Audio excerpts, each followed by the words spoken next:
Good evening, good evening. This is Paul from the Money Mob. Welcome, and this is the Money Mob Black Business Podcast. I pray you all are well. I pray you've had a good week. So for those who are unaware of what we in the Money Mob do, the Money Mob is a Buy Black crowdfunding, crowd purchase movement that uses group economics to support Black business. We usually descend on a business, and that's one of the things that's made our claim to fame. We usually descend on a business, and on a day at time, we actually mob that business.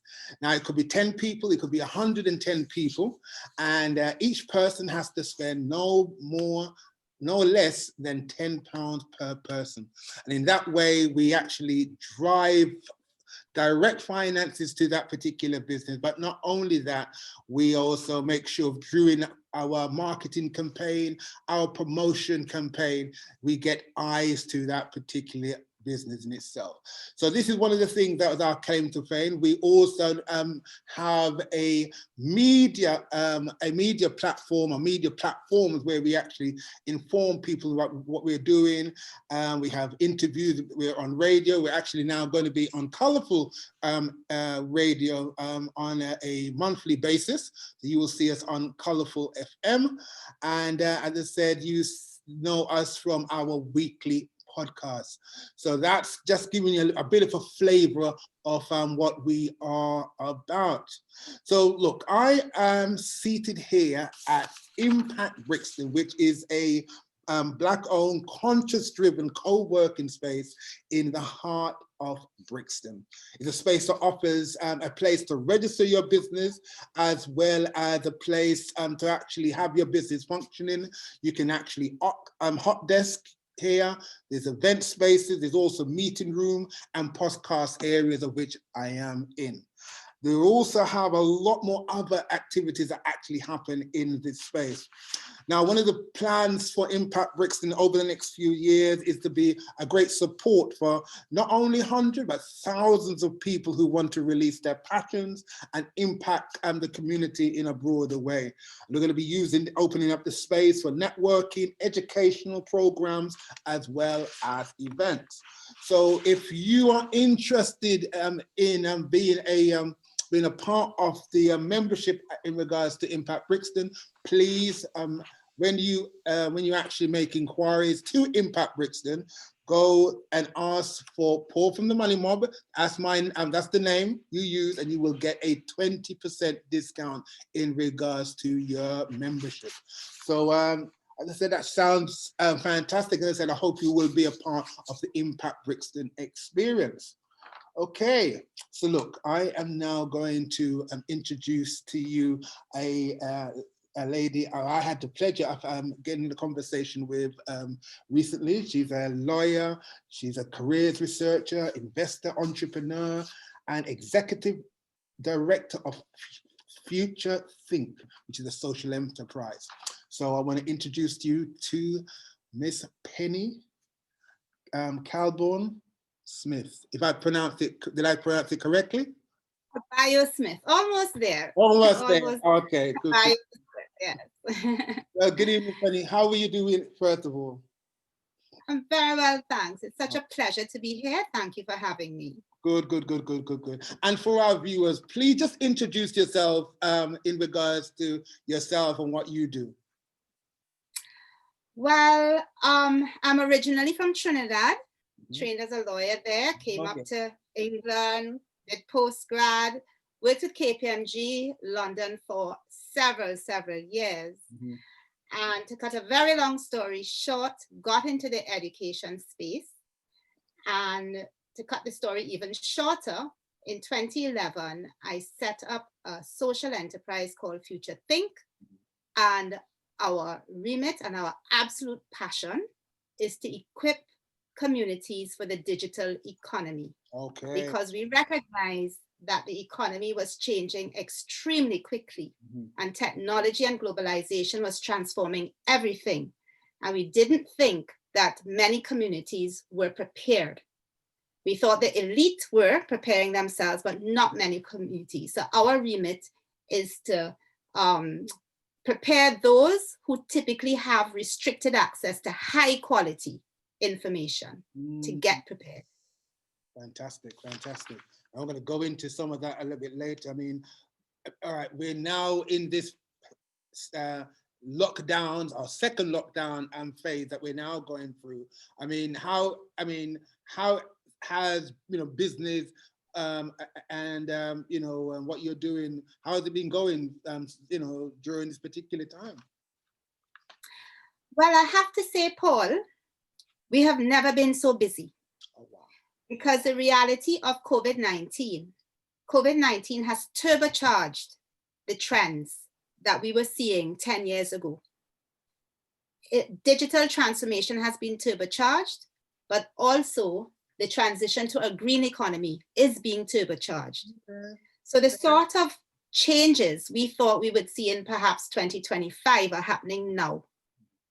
Some organizations are experiencing 5 years digital transformation in a matter of 5 months.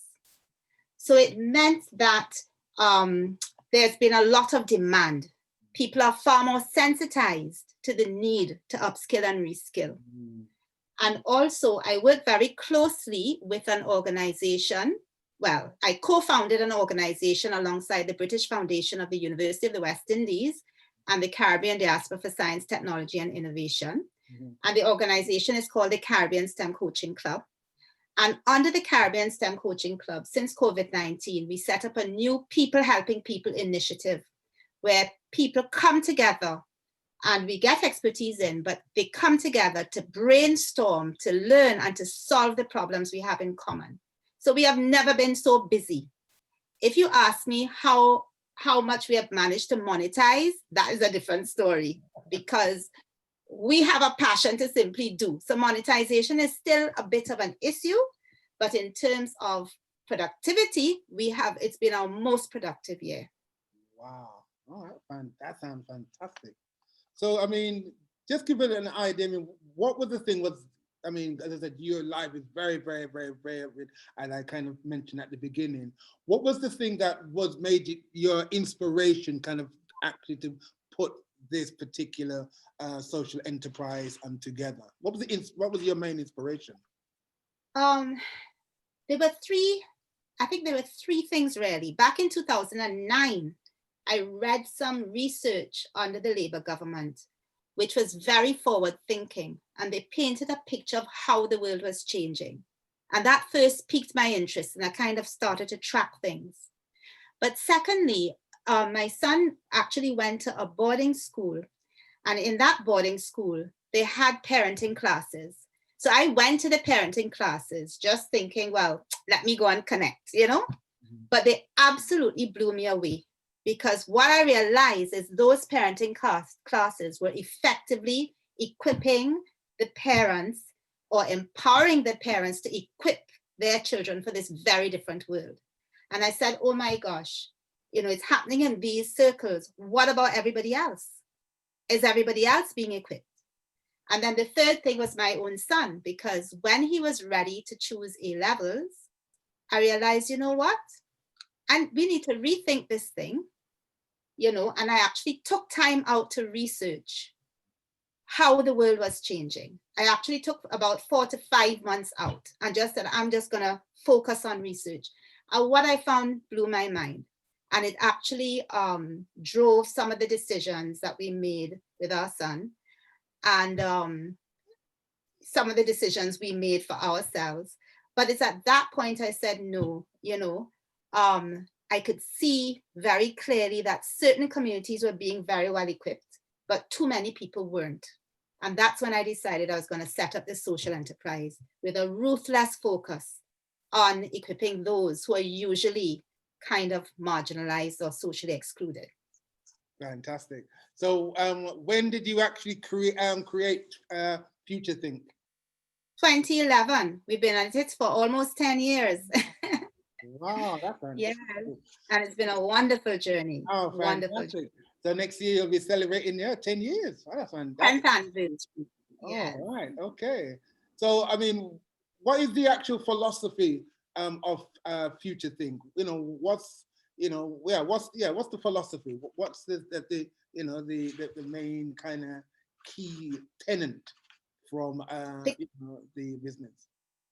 The key thing I think we are trying to do, what the research shows really clearly and fairly consistently, is that even though the times look a bit scary, and there's research to show that 60% of people are worried that their jobs will be automated away, the reality is more jobs are being created than jobs lost. The reality is there are a lot of opportunities out there, some fantastic opportunities, but people are not aware. So our philosophy is to provide a lot of research. Research is at the heart of what we do, and show the evidence-based reasons to have hope and opportunity for the future, and to unpack to people in a very research-based way why they need to be hopeful, there is opportunity, and to give them the know-how about how to go after it. So that's our thing. We know that there are challenges. We know there are difficulties. We know people feel certain things, but we don't have time to dwell on the negative. We have a ruthless focus on the positive. We acknowledge the difficulties, but we have a ruthless focus on the opportunities. Right. There's two things I wanted to kind of tackle here. One, the whole thinking behind research. How important is good research in regards to planning ahead, planning future, and actually making headway? It's absolutely critical, and this is why many communities get left out. A lack of understanding in a real-time way of what's going on. The fact is, the technology has become so sophisticated. Things are changing so quickly that the skills in demand now never existed a few years ago. And the skills that will be in demand in another few years do not exist now. Wow. So you have to have a mechanism to keep on top of things as they change very quickly. And that is our USP, for want of a better term, in Future Think. We keep on top of the changes in a real-time way, so that you're not organizing your life or making decisions for yourself or your children or anybody based on a logic that is 10 years old, but based on what's happening right now and what the world-leading researchers project are the trends that are taking place. So that's what we are trying to do. Now, what you're saying there, it is kind of mind-blowing, and I want to touch on that in a bit. I probably look at my own situation. This time last year, I was in a radio studio doing a radio podcast, speaking to I know X amount of people at an evening. I am now doing a podcast.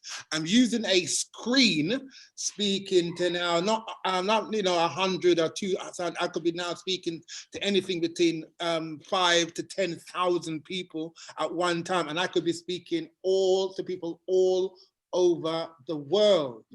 So one of the things I wanted to actually ask you is, give us an insight of one or two of the technologies that have really quickly moved from 0 to 100 over the last, maybe year to say 3 years.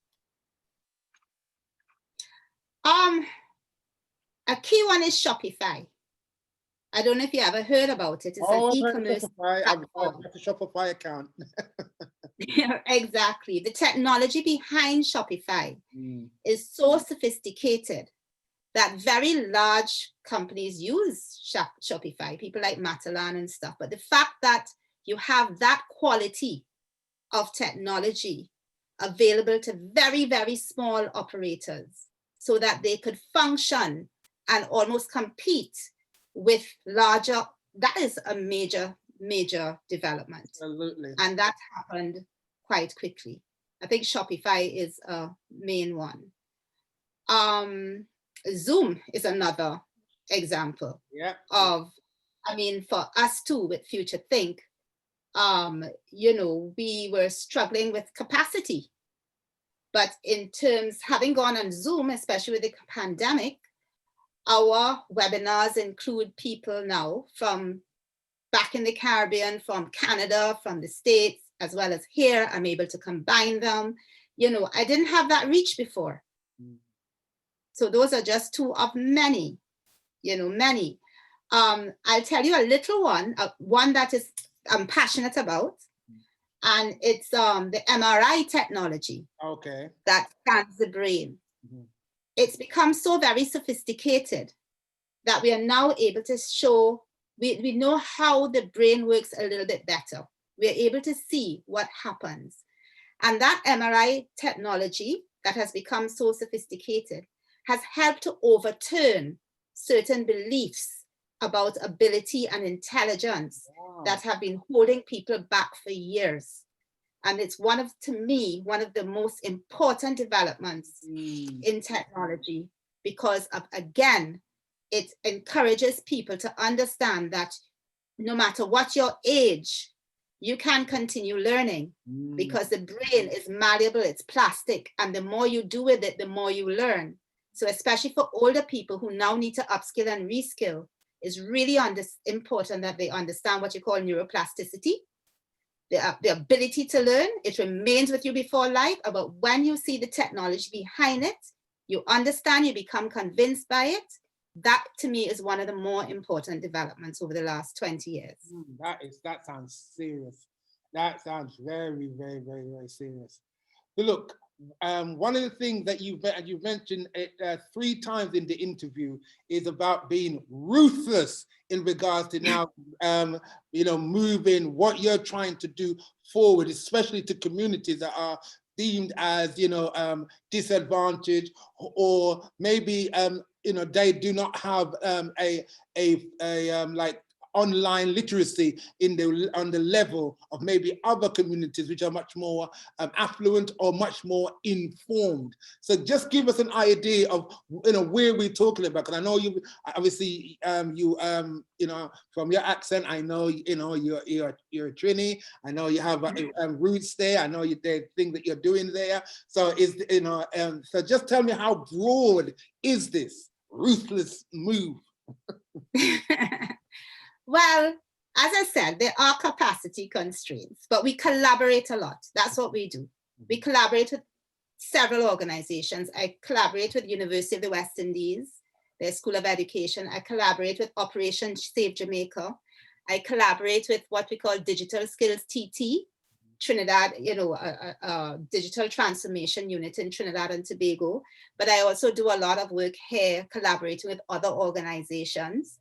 So it's put it this way, I consider myself a little bit like yeast, you know. I operate in the background, but I touch on quite several organizations. But apart from that, our core work is a set of webinars. And when I say we are ruthless, what I mean basically is we try to be very strategic in how we work. So our webinars are targeted at influencers, parents, teachers, mentors, coaches. Those are the people who we know that when you reach them and they have understanding and their eyes are open, not only do they tend to equip their own families, but they tend to equip extended families, neighbors, churches, communities, their influencers. So we're ruthless in that respect. So we don't necessarily work with young people. We don't necessarily work with just widely. That's our target.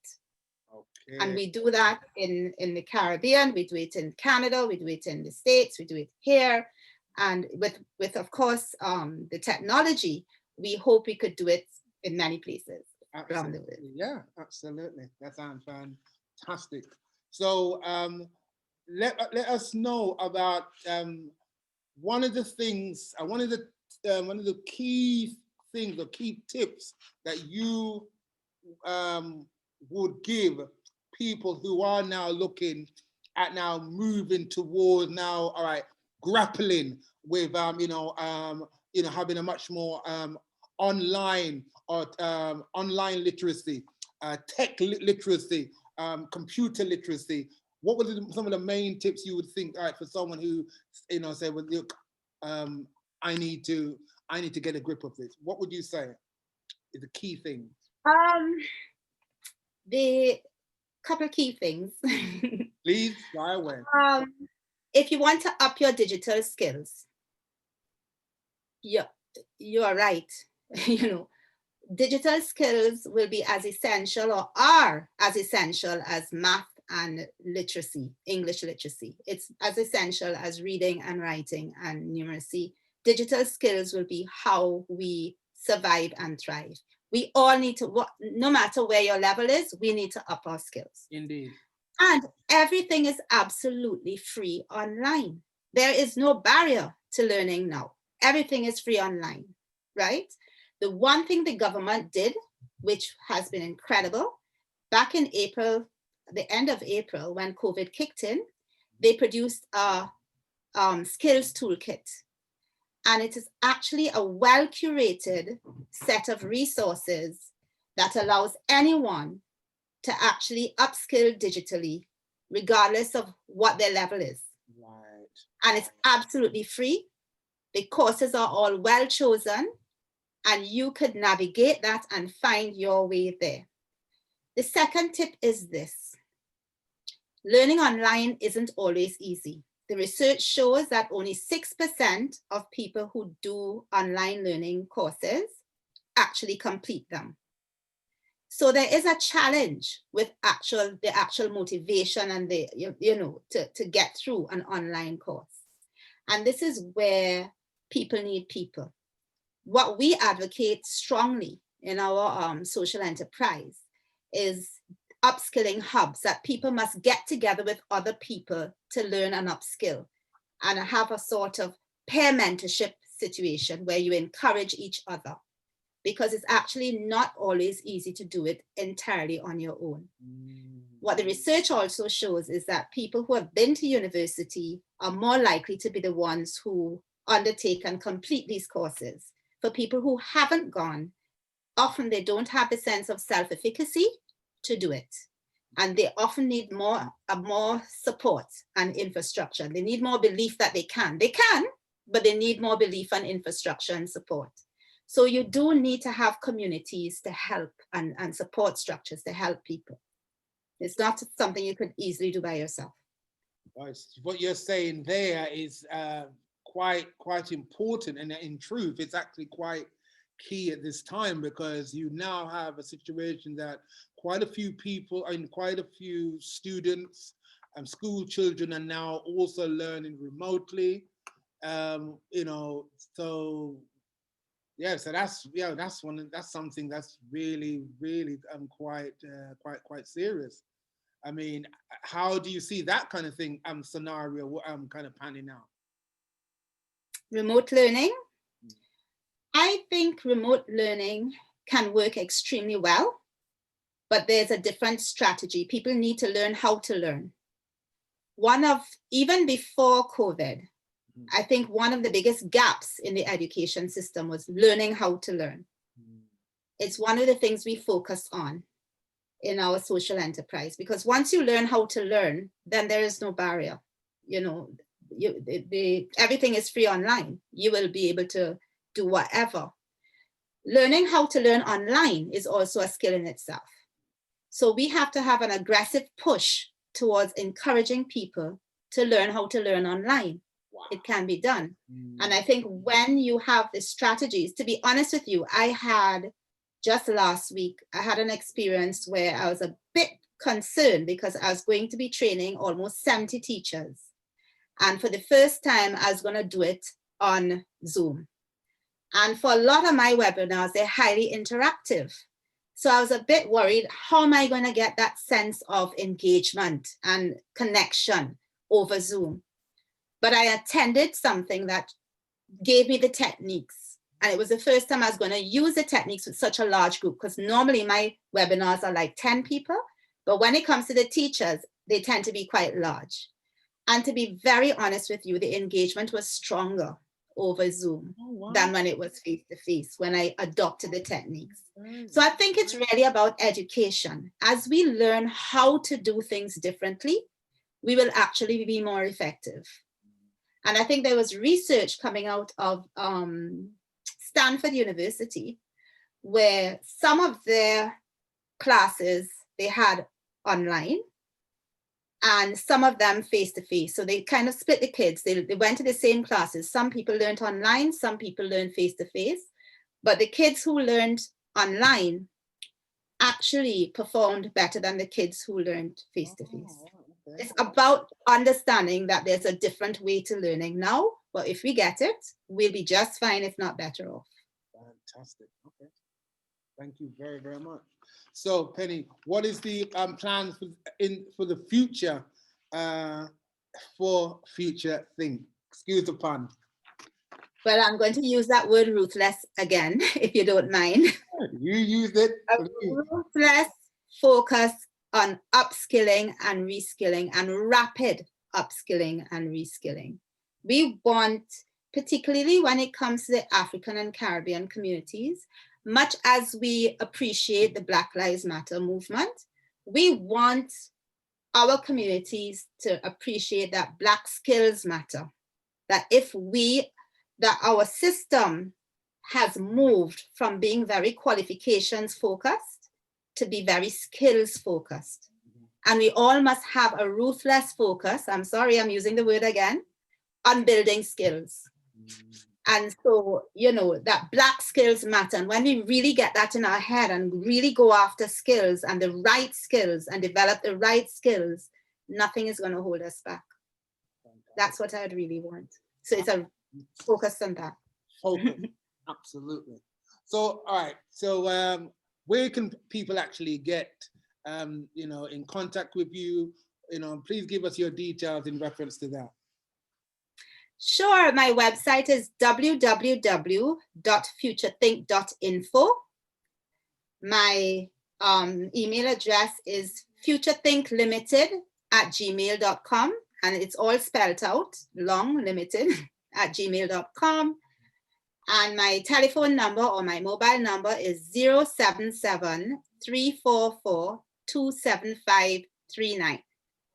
Fantastic. Okay, cool. All right, so for our viewers, we will look to have all those details in the description at the bottom of this podcast.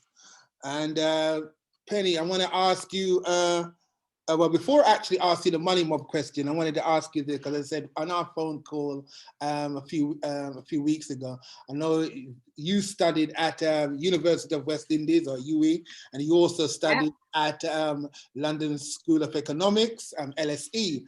I just wanted to find out, and I was asked that cheeky question, you know, Penny's, you know, which one did you find, you know, was, you know, the most challenging? You know, yeah. So what was, which one did you find was challenging? To be honest, University of the West Indies, they almost killed us. You know, London School of Economics was challenging, but UE was challenging. When you study law at University of the West Indies, you have to study the law for Jamaica, the law for Trinidad, the law for Barbados. They're all different. You know, we had to study 3 systems. Wow. We didn't have like textbooks. We had to go back to the original cases and read all the cases. Wow. So when I came to London School of Economics and I saw you had textbooks and they didn't even have to read the original cases, I said, but they were in a playground. You know what I mean? We had to work hard. And we used to complain to the lecturers because they marked us down. We were double marked by the University of London. So if the University of London gave you a first, University of the West Indies will give you a 2-1, right? And we used to complain, and the lecturer said, no, we are not apologizing, because you're a third world university and you have to be better than everybody out there. So we are going to be hard on you guys. And right now we are grateful that they were tough on us, because it forced us to try to be really excellent at everything we do. Oh, wow. All right. That's serious. Thank you very, very, very, very much. So, all right. We now are going to the last question, which is the money mob question. So, Penny, The Money Mob question is this. If you were given one wish in regards to the Black community, what would that one wish be? That the Black community really gets that Black skills matter. And they go after upskilling and reskilling with, I'm going to say it again, a ruthlessness. That's necessary now and very quickly, because it can be done, and reskilling doesn't take that long.